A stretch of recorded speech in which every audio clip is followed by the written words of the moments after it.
झपाट्याने वाढत चाललेली आहे आणि याआधी दिवा पोलीस चौकीमध्ये एक महिला अधिकारी आणि 2 महिला कर्मचारी होत्या. तर काही तांत्रिक अडचणीमुळे या महिला अधिकारी आणि महिला कर्मचाऱ्यांची बदली करण्यात आलेली आहे.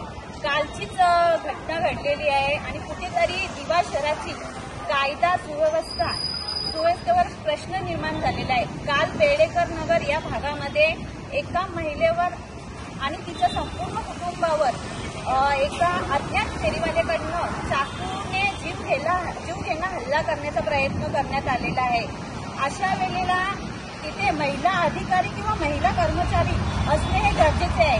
याआधी सुद्धा 2-3 दिवसाआधी बेडेकर या भागामध्ये एका महिलेवर अत्याचार करण्यात आलेले होते आणि रात्री 1:30ची घटना होती. पण ज्या वेळेला ती महिला पोलीस चौकीमध्ये गुन्हा दाखल करण्यासाठी आलेली त्यावेळेला त्या महिलेला कारण देण्यात आले की दिवा पोलीस चौकीमध्ये महिला कॉन्स्टेबल नाहीये.